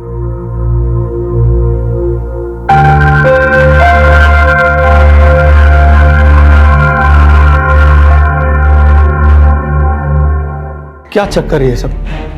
तुम्हें कुछ तो अंदाजा होगा ना? पापा, मुझे खुद कुछ भी समझ में नहीं आ रहा है। न जाने रितु ने उस औरत पे कैसे विश्वास कर लिया। और मम्मी, रितु को घर पे आए हुए भी कुछ ही दिन हुए हैं, आपने कैसे उस औरत पे विश्वास कर लिया? मानती हूँ कि मुझसे भूल हुई, मगर मुझे नहीं पता था कि रितु ने तुम्हें भी नहीं बताया कि वो उस औरत से अदिति की मम्मी समझकर मिल रही थी। बेटा, रितु से जरूर कोई भूल हुई होगी, उसे प्लीज गलत मत समझना। नहीं नहीं मम्मी, मैं उसको गलत नहीं समझ रहा हूँ। पापा, मुझे सच में बहुत डर लग रहा है, कहीं रितु के साथ कुछ। रितु के साथ क्या हुआ होगा, वो अब कहां होगी, ये रहस्य फिलहाल उस औरत की पहचान के भरोसे था जिसे अदिति की मम्मी की झूठी पहचान दी गई। लेकिन रितु के ससुराल और अदिति के घर से लेकर रितु के मोबाइल की आखिरी लोकेशन तक उस औरत की पहचान का कोई भी सिरा जुड़ता नजर नहीं आ रहा था। और जिस मोबाइल नंबर को उस औरत तक पहुंचने का जरिया समझा जा रहा था, उसका परिणाम भी शून्य था। सर, वो नंबर फेक आईडी पे 7 दिन पहले एक्टिवेट किया गया है और उस नंबर से सिर्फ रितु को फोन किया गया है। यानी कि उस नंबर का इस्तेमाल रितु के खिलाफ साजिश रचने में हुआ। ये अदिति और उसकी मम्मी का कनेक्शन उस औरत या उस नंबर से कोई है क्या? नहीं सर, उस औरत को लेकर अब तक हमारे पास कोई भी लीड नहीं है। हमारे पास ऐसा कोई भी विटनेस नहीं है जिसने उस औरत को देखा हो या उसे पहचानता हो। अनुज, ये औरत अभी हमारे पास एक स्केच के अलावा और कुछ भी नहीं, और इस औरत को शक्ल दी है रितु की सास ने। कहीं ऐसा तो नहीं इस औरत का कोई अस्तित्व भी ना हो? सर, मतलब आप कहना चाहते कि रितु की सास ने हमसे झूठ बोला और रितु को गायब करने में उसी का हाथ है? हो सकता है। रितु 1 महीना पहले निशांत से शादी करके इनके घर में आई। एक नई नवेली दुल्हन को गायब करने की वजह दहेज से लेकर कुछ भी हो सकती है। शायद रितु को गायब करने के लिए ऐसी साजिश रची गई जिसमें अपराधी को ऐसी शक्ल दी गई जिसका कोई नाम नहीं, कोई पहचान नहीं। पुलिस अब इस थ्योरी पर काम करने लगी कि कहीं रितु का गायब होना रितु के ससुराल वालों की साजिश तो नहीं, जिसकी इन्वेस्टिगेशन में रितु और निशांत की शादी का वो अध्याय खुलने लगा जिसमें एक तरफ रितु की शादी के बाद से रितु के निशांत और उसके परिवार से संबंध खंगाले जाने लगे, और वहीं दूसरी तरफ रितु के परिवार से भी रितु की शादीशुदा जिंदगी और निशांत रितु के आपसी रिश्ते से जुड़े सवाल पूछे जाने लगे। सर, मुझे नहीं लगता कि रितु के ससुराल में किसी के साथ भी किसी तरह का कोई मनमुटाव था। हो सकता है कोई ऐसी बात हो जो आप लोगों के कानों तक पहुंची ही ना हो। मेरा मतलब शादी के बाद रितु से कोई ऐसी मांग की गई हो जो वो आप लोगों को बता ही ना पाई हो। सर, निशांत और उसकी मम्मी ने तो शादी से पहले भी कोई मांग नहीं रखी थी, और इसीलिए हमने मतलब शादी के बाद बिना मांगे बहुत कुछ दिया था सर। और अगर ऐसी कोई बात होती तो रितु हमसे शेयर करती सर। और सर, रितु तो निशांत जी और उसकी सास की तारीफ करते हुए नहीं थकती थी। वो वहां पे बहुत खुश थी, लेकिन पता नहीं इसकी खुशियों को किसकी नजर लग गई। निशांत और उसके घर वालों को कब से जानते हैं आप लोग? सर, 10 साल पहले तक तो वो हमारे पड़ोसी थे, लेकिन निशांत के डैडी के डेथ के बाद वो लोग शिफ्ट कर गए। सर, मैं रितु के लिए लड़का तलाश रहा था, उसी समय मेरी मुलाकात निशांत से हुई। बस मुझे लगा मेरी तलाश खत्म। ये लड़का सर 10वीं पास करने के बाद घर पे ही ट्यूशन लेता था सर, अपनी पढ़ाई के साथ साथ अपने पूरे परिवार की जिम्मेदारी भी निभाता था। बस सर, मैंने उसकी माँ से बात की और शादी तय हो गई। राजेश जी, मेरी और आप लोगों की हाँ तो है, लेकिन शादी तो रितु और निशांत को करनी है, इसलिए फैसला इन्हीं लोगों पे छोड़ा जाए तो अच्छा है। जी बिल्कुल। वैसे तो दोनों बचपन में स्कूल में एक साथ पढ़ते थे, लेकिन इस बात को बीते काफी अरसा हो गया, तो क्यों नहीं इन दोनों को एक साथ बात करने का अकेले मौका दे दिया जाए। जी जरूर।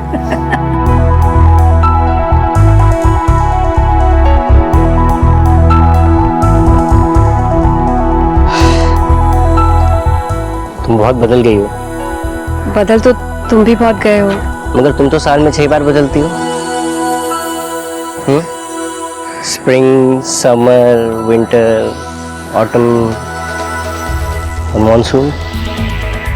तुम्हारा नाम ना ऋतु नहीं, ऋतुएं होना चाहिए। अच्छा, और तुमने अपना नाम सुना है? निशांत। पता है तुम्हारा नाम निशांत नहीं, अशांत होना चाहिए।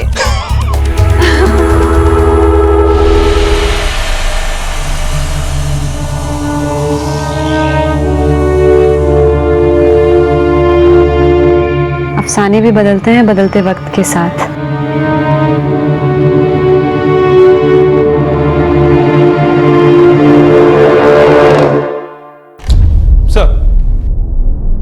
निशान के पड़ोसी, दोस्त, रिश्तेदार, कलीग्स सभी से पूछताछ की, लेकिन कहीं से भी ऐसा नहीं लगा कि रितु का अपने ससुराल वालों से कोई भी झगड़ा हो सकता है रितु और निशांत के बीच कुछ ऐसा हुआ हो जिसकी बाहर किसी को कुछ खबर ही ना हो। ये निशांत के कॉल रिकॉर्ड से उसके अफेयर का कोई हिंट मिला? नहीं सर, निशांत की बातचीत ज्यादातर अपने कलीग्स या स्टूडेंट से होती थी और पूछताछ के दौरान भी निशांत या उसकी माँ के बारे में सबने अच्छा ही बोला है। और अगर उसकी माँ की बात मानी जाए तो बात आके रुकती है रितु पे। हो सकता है रितु ने जानबूझकर उस औरत का झूठा इंट्रोडक्शन दिया हो कि वो अदिति की मम्मी है। ये रजनी जी हैं, अदिति की मम्मी। लेकिन रितु ने झूठ बोला तो किस मकसद से? सर हो सकता है कि वो इस शादी से खुश ना हो। लेकिन रितु के परिवार वालों ने कहा था कि रितु की शादी उसकी मर्जी से हुई थी और रितु के कॉल रिकॉर्ड्स में भी उसके अफेयर का कोई एंगल सामने नहीं आया, तो फिर खुद को गायब करने की साजिश क्यों रचेगी? सर रितु का झूठ बोलना अपने आप में एक साजिश है। जो औरत अपने आप को गायब करने की साजिश कर सकती है वो अपने अफेयर को भी छुपा सकती है। तो हो सकता है कि उसके पास और एक नंबर हो। अनुज, अगर रितु को गायब होना ही था तो फिर उस औरत को अदिति की मां बताकर घर में लाना और एक कॉल के बाद गायब हो जाना कुछ अजीब नहीं लगता? कहानी कुछ और ही है। रितु के गायब होने में कहीं ऐसा तो नहीं कि अदिति और उसकी मां का कोई कनेक्शन हो? ये इन दोनों को अच्छी तरह से इन्वेस्टिगेट करो। ये रितु और निशांत की जिंदगी से जुड़े हर आदमी को अच्छी तरह से खंगालो। हो सकता है कोई ऐसा हो जो रितु और निशांत की जिंदगी से ना खुश हो। हमें हर पॉसिबिलिटी को अच्छी तरह से खंगालना होगा। जी सर। पिछली बार मैंने घाटे का सौदा किया, लेकिन इस बार नहीं। तुम्हारे ससुराल वालों को तुम्हारा सच पता चल गया तो पता है ना क्या होगा। मम्मी, आप और भैया सिर्फ यही क्यों मान रहे हो कि भाभी को गलत फहमी हुई होगी कि वो औरत अदिति की मम्मी है? ऐसा भी तो हो सकता है ना कि शायद भाभी ने आपसे झूठ बोला हो। तू कहना क्या चाहती है? वो भला मुझसे झूठ क्यों कहेगी? अब ये तो सिर्फ भाभी ही जाने कि वो आपसे झूठ क्यों बोल रही है, लेकिन हो सकता है ना कि शायद भाभी को भैया से शादी ही ना करनी हो और इसी भूमिका बस कर, इसके आगे कुछ कहा ना तो।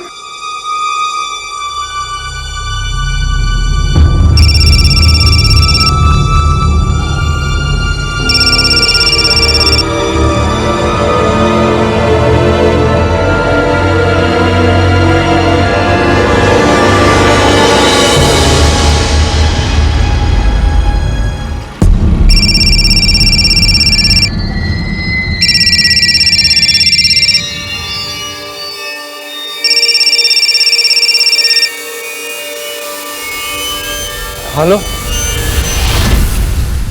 प्लीज जूही, तू वो सारी बातें किसी को मत बताना। अगर ये सारी बातें सामने आ गई तो मेरी मॉम मेरा जीना मुश्किल कर देगी। अदिति, तो कुछ और तो नहीं छिपा रही हो ना मुझसे? नहीं जूही, मैं और कुछ नहीं छुपा रही हूँ। सर मैं आपसे कुछ भी नहीं छुपा रहा हूँ। मेरे और रितु के बीच में कोई भी प्रॉब्लम नहीं थी। हो सकता है रितु आपसे कुछ छुपा रही हो। क्या आपको रितु पे शक नहीं हो रहा? कैसा शक? यही कि रितु की बातों से कभी आपको ऐसा लगा हो कि उसके पास या प्रेजेंट में किसी के साथ उसका कोई अफेयर रहा हो? अफेयर? नहीं सर, मुझे नहीं लगता रितु का कोई भी अफेयर रहा होगा। सर जरूर मेरी रितु किसी कॉन्स्पिरेसी का शिकार हुई है। और ये कॉन्स्पिरेसी उस औरत से जुड़ी है जिसके बारे में कोई नहीं जानता। आपको नहीं लगता कि रितु ने आपकी मां से उस औरत के बारे में झूठ बोला हो? सर मुझे लगता है कि रितु पे शक करने की बजाय आपको ये पता करना चाहिए कि वो औरत कौन है जिसकी वजह से मेरी रितु पिछले 7 दिन से गायब है। उस औरत के होने ना होने का सवाल इस केस में बार बार उठ रहा था, जिसमें एक तरफ रितु द्वारा उस औरत को अदिति की मम्मी बताना एक झूठ भी समझा जा रहा था और वहीं दूसरी तरफ उसे हकीकत मानकर रितु के गायब होने की साजिश भी। लेकिन वो औरत वाकई में थी या नहीं, ये बात अब भी पुलिस के लिए एक पहेली बनी हुई थी और उसके होने की संभावनाओं को सच मानकर एक नए सिरे से उसकी पहचान पता लगाने की कोशिश की जा रही थी। सर उस औरत के स्केच को आसपास के सभी पुलिस स्टेशन में भेज दिया है, लेकिन ना उसके बारे में कोई लीड मिल पा रही है और ना उसका चेहरा किसी भी क्रिमिनल से मैच करता है। अपने इन्फॉर्मर्स के नेटवर्क को अलर्ट करो। उनसे कहो हमें हर हालत में इस औरत के बारे में इंफॉर्मेशन चाहिए। सर उस औरत की पहचान पता करने के साथ रितु और निशांत के अफेयर का एंगल भी इन्वेस्टिगेट किया जा रहा था और यह भी पता लगाया जा रहा था कि क्या रितु और निशांत के बीच कोई ऐसा भी था जो रितु और निशांत के रिश्ते से जलता था।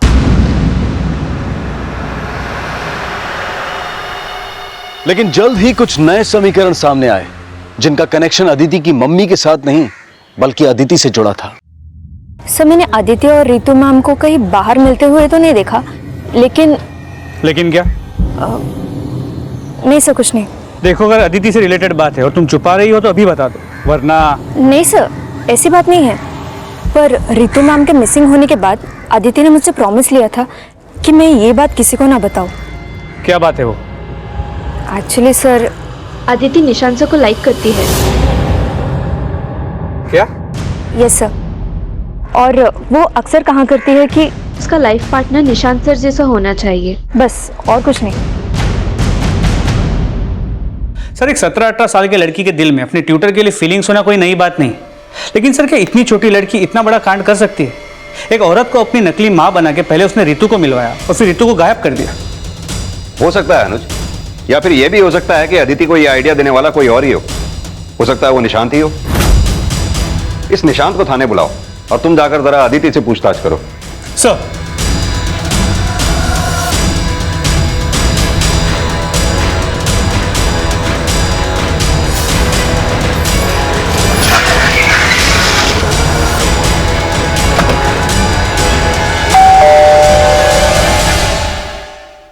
सर ऐसा कुछ नहीं है, आपको जरूर कोई गलतफहमी हुई है। इस बारे में हम अदिति से सुनना चाहते हैं। क्या तुम निशांत सर को लाइक करती हो? हाँ सर, मैं उन्हें लाइक करती थी, लेकिन मैंने रितु मैम को किसी भी लेडी से नहीं मिलवाया था। मैं सच बोल रही हूँ। एक बात बताओ, क्या सिर्फ तुम निशांत सर को लाइक करती हो या वो भी तुम्हें लाइक करते हैं? सर ये कैसी बात कर रहे हैं आप? अदिति मेरी स्टूडेंट है। लेकिन हमने तो सुना है उसी स्टूडेंट ने तुमसे शादी करने के सपने संजो रखे थे। हो सकता है उसकी इसी इनोसेंट फीलिंग का तुम फायदा उठा रहे हो। अदिति ने तुम्हें ब्लैकमेल किया हो कि अगर तुमने रितु से शादी की तो वो तुम्हारे और अदिति के संबंधों के बारे में रितु को बता देगी। अदिति चुप रहे इसलिए तुमने रितु को गायब करवा दिया हो। सर मैं रितु को बचपन से जानता हूँ सर, प्यार करता हूँ उससे। सर प्लीज ऐसा मत बोलिए। निशांत सर ने मुझे कभी चीट नहीं किया। ये फीलिंग्स तो सिर्फ मेरी तरफ से थी। ये बात मैंने उनसे नहीं कभी कही और ना ही कहना चाहती थी, क्योंकि मुझे पता था वो मेरे टीचर हैं और वो मुझसे बहुत बड़े हैं। सर मैं अपनी बेटी को बहुत अच्छे से जानती हूँ। वो बचपने में ऐसा कुछ सोच सकती है, लेकिन कभी कोई ऐसा काम नहीं कर सकती जिससे उसकी माँ शर्मिंदा हो। मेरी बेटी उनके यहाँ सिर्फ 1 घंटा ट्यूशन पढ़ने जाती है और मेरी नजर हमेशा उस पर रहती है। अगर कोई ऐसी वैसी बात होती तो मुझसे छिप नहीं सकती थी। अदिति और निशांत का अफेयर था या फिर ये अदिति की एक तरफा फीलिंग थी? इन सब बातों में रितु के गायब होने का कनेक्शन हो सकता है, लेकिन सबसे बड़ा सवाल इस स्केच वाली लेडी का रितु के गायब होने में क्या कनेक्शन है जिसे रितु अदिति की मां समझ रही थी?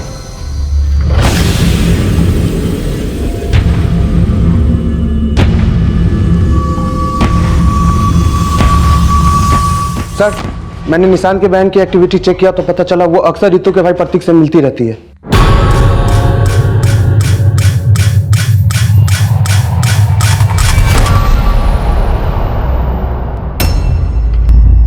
यानी प्रतीक और भूमिका का अफेयर चल रहा था। इन दोनों के अफेयर का रितु के गायब होने से क्या कनेक्शन हो सकता है? सर कनेक्शन का तो पता नहीं, लेकिन उन दोनों को देख के लगता नहीं जैसे उन्हें रितु का गायब होने का कोई दुख भी है।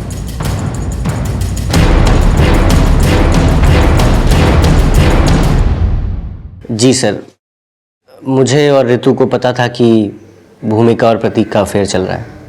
आपके कस्टम में आपकी बहन की शादी आपके साले से की जा सकती है? जी सर, लेकिन रितु नहीं चाहती थी कि भूमिका और प्रतीक की शादी हो। वो तो उनको मिलने से भी मना करती थी। तुम दोनों समझ क्यों नहीं रहे हो? देखो, अब से तुम दोनों अकेले में बिल्कुल नहीं मिलोगे, सिर्फ और सिर्फ अपनी पढ़ाई पे ध्यान दोगे। पर दीदी हम पढ़ाई पे तो ध्यान दे ही रहे हैं ना। प्रतीक मुझसे बहस मत करो, मैं जितना कह रही हूँ उतना सुनो, वरना मुझे निशांत की मम्मी और हमारे मम्मी पापा से बात करनी पड़ेगी और तुम्हें अच्छे से पता है वो कैसे रिएक्ट करेंगे। हमने प्रतीक और भूमिका के बारे में पता किया।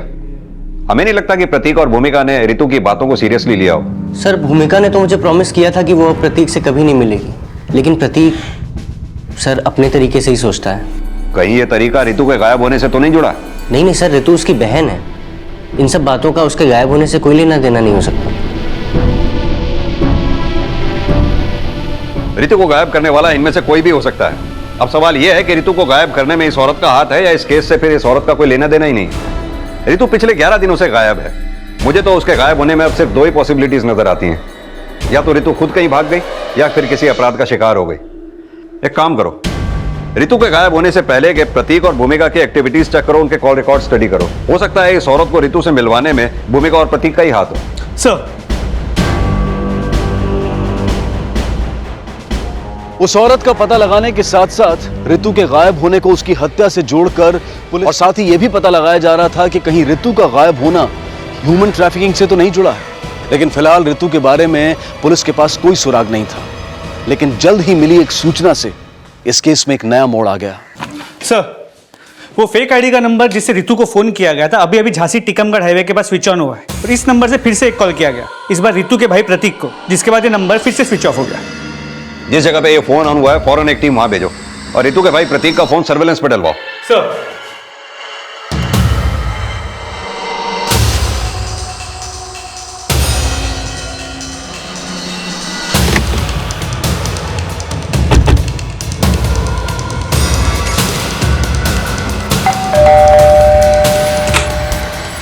आप लोग प्रतीक को बुलाइए। सर प्रतीक तो अभी अभी घर से बाहर निकला। कहाँ गया? सर मालूम नहीं, लेकिन कोई खास वजह सर? सर प्रतीक घर में बिना बताए कहीं चला गया। ठीक है सर, चलो जल्दी।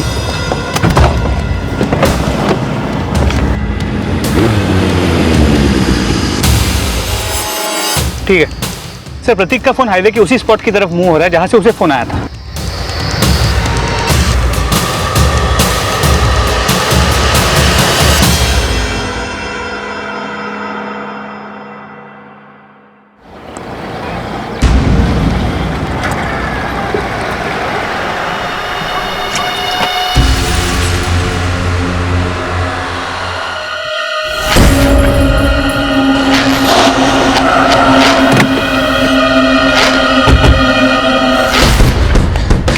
सर अच्छा हुआ आप आ गए, मैं आपके पास ही आ रहा था। वहां पे क्लास पड़ी हुई सर।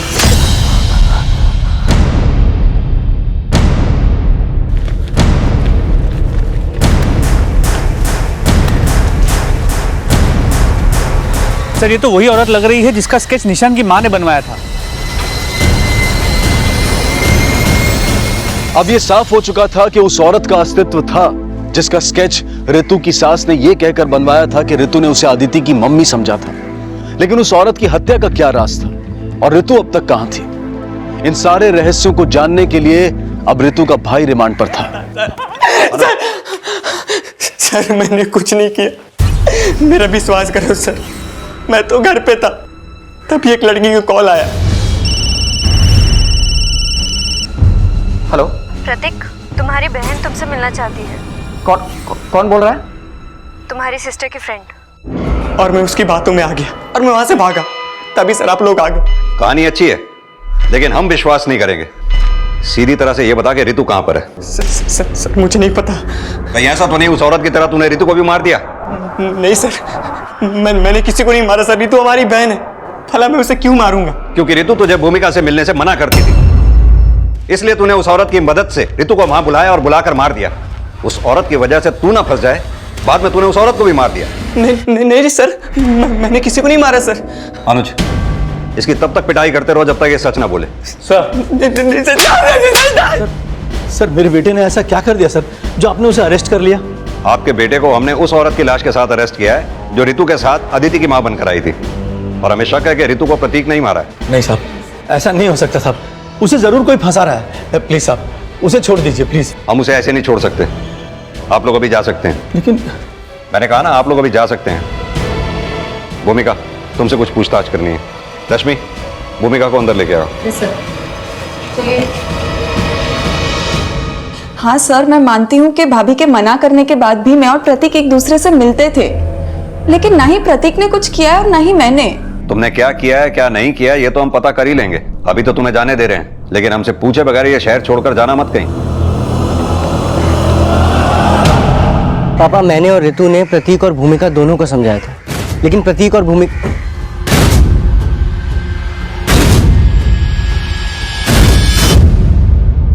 सर प्रतीक को बहुत तोड़ा, लेकिन वो अभी भी अपने बात पे टिका हुआ है। हो सकता है अनुज प्रतीक का इस औरत के मर्डर से कोई लेना देना ही ना हो, क्योंकि वो फेक आईडी वाले नंबर से खुद को कॉल क्यों करवाएगा? हो सकता है ये सच बोल रहा हो। लेकिन सर अगर प्रतीक सच बोल रहा है तो उस औरत को मारा किसने और रितु कहाँ गायब है? सर कहीं ऐसा तो नहीं कि उस औरत के मर्डर में रितु का ही हाथ हो? कहानी कुछ भी हो सकती है। अब ये कहानी तभी साफ होगी जब इस औरत की पहचान हमारे सामने आएगी। इस औरत के पहचान के नाम पर हमारे पास सिर्फ इसका स्केच ही था, अब फोटो भी है। इस फोटो के जरिए इस औरत को पहचानना अब हमारे लिए आसान होगा। जूही, मैंने तुझे मना किया था ना कि तू ये बात किसी को नहीं बताएगी।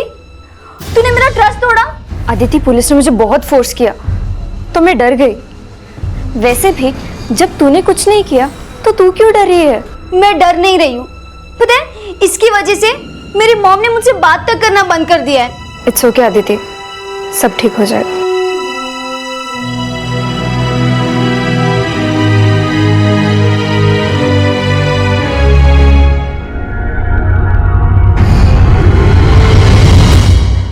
ये उसी औरत का फोटो है। इसकी लाश हमें मिली है झांसी हाईवे। तो झांसी से लेकर टीकमगढ़ तक अपने पूरे नेटवर्क को फैला दो। कैसे भी करके मुझे इस औरत की पूरी इन्फॉर्मेशन चाहिए, जल्द से जल्द। ठीक है साहब। रितु की लीड तलाशने के लिए पुलिस अब उस औरत की फोटो के जरिए उसकी पहचान पता लगाने का प्रयास कर रही थी और इसी दौरान उसकी पोस्टमार्टम रिपोर्ट सामने आई। सर, उस औरत के पोस्टमार्टम रिपोर्ट के मुताबिक उसका मर्डर उस फेक नंबर से प्रतीक को किए गए कॉल से 2 घंटे पहले ही हो चुका है। इसका मतलब प्रतीक सच बोल रहा है? जी सर, लेकिन प्रतीक ने यह भी बताया था कि उस कॉल में उससे एक लड़की ने बात किया था। अब ये लड़की कौन हो सकती है? सर एक मिनट। हाँ साहब।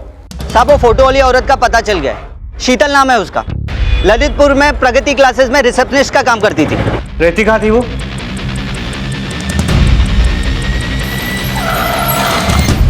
आइए सर। बोल चंदू। सर वो ये घर में रहती है, वो भी अकेले, रेंट पे।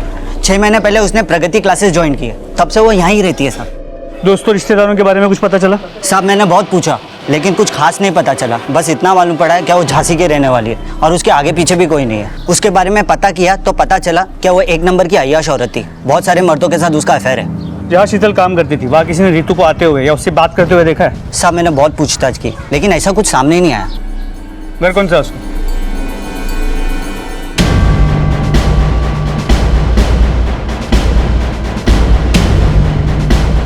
दरवाजा तोड़ो।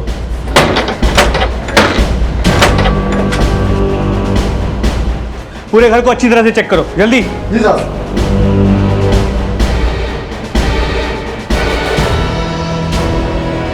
सर यहाँ कुछ नहीं मिला। सर घर में कुछ नहीं मिला, लेकिन मैं यहाँ पूछताछ करवाता हूँ और एक टीम को झांसी भेजता हूँ, शायद कोई लीड मिल जाए। जी सर। आखिरकार उस औरत की पहचान शीतल नाम से हो गई और पुलिस ने जब शीतल का बैकग्राउंड खंगाला तो रितु के खिलाफ रची गई साजिश का पर्दाफाश हो गया। सर, शीतल की पूरी इंफॉर्मेशन निकाल ली है। 1.5 साल पहले टीकमगढ़ के ब्राइट फ्यूचर कोचिंग क्लासेस में वो रिसेप्शनिस्ट का काम करती थी। उसी दौरान निशान भी वहाँ पढ़ाने जाया करता था और उन दोनों के बीच फोन पे बातें भी हुआ करती थी। सर उसके करंट कॉल रिकॉर्ड्स को चेक किया तो पता चला 10 दिन पहले उसके नंबर पे जूही के नंबर से एक कॉल किया गया था। ये जूही कौन है? सर जूही भी अदिति के साथ निशान के घर पे ट्यूशन पढ़ने जाती है।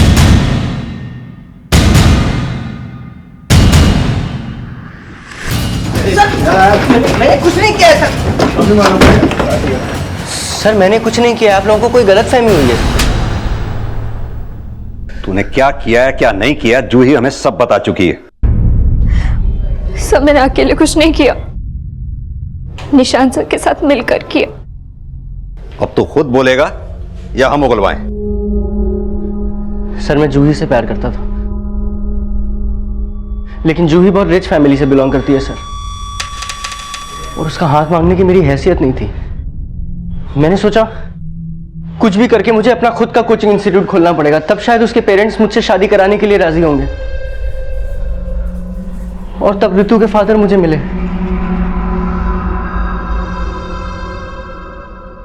और उसके बाद उन्होंने मां से रितु और मेरी शादी के लिए बात की।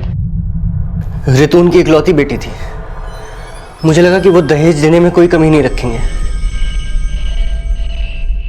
इसलिए दहेज के लिए मैंने रितु से शादी की। मगर जूही से शादी करने के लिए मुझे रितु को रास्ते से हटाना था, और मुझे पता था कि अदिति मुझे लाइक करती है, इसलिए जूही और मैंने मिलकर के प्लानिंग की। मैंने जूही के फोन से शीतल को फोन किया और उसको अदिति की मम्मी बनने की एक्टिंग करने को कहा। मुझे पता था कि शीतल पैसों के लिए कुछ भी कर सकती है। सर जूही और शीतल रितु से मार्केट में मिले और जूही ने शीतल को अदिति की मम्मी बता करके इंट्रोड्यूस किया, और शीतल ने भी रितु से अदिति की मम्मी बनकर के दोस्ती शुरू की, और धीरे धीरे उससे यह कहना शुरू किया कि उसे शक है कि मेरा और अदिति का अफेयर चल रहा है। और उस दिन रितु को बाहर बुलाने के लिए शीतल ने रितु को फोन करके कहा कि उसने मुझे और अदिति को हाईवे के पास लॉज में जाते हुए देखा है। सर, मैं 4 बजे कोचिंग सेंटर से निकलता हूँ और 5 बजे घर पहुँचता हूँ। मैंने अपना फ़ोन जूही को दिया और वो मेरा फ़ोन लेकर के मेरे घर की ओर गई और मैं हाईवे पहुँचा जहाँ शीतल ने रितु को बुलाया था।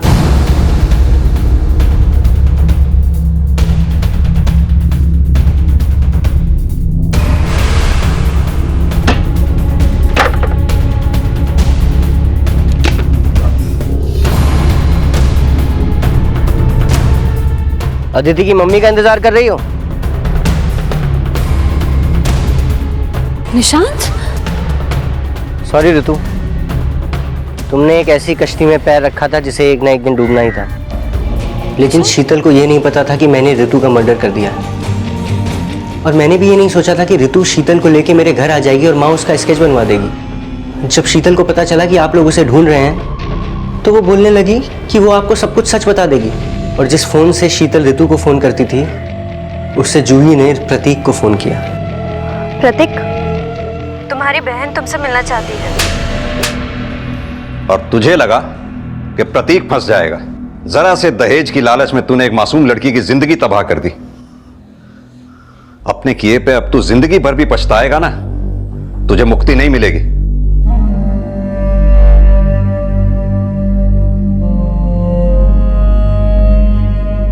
रितु और निशांत का रिश्ता सिर्फ पति पत्नी का नहीं था, वो दोनों बचपन के दोस्त भी थे। लेकिन लालची और धोखेबाज इंसान रिश्तों का लिहाज नहीं करते। निशांत ने एक ऐसी साजिश को अंजाम दिया जिसमें रितु के विश्वास के साथ ही नहीं बल्कि उसके दिमाग के साथ भी खेला गया।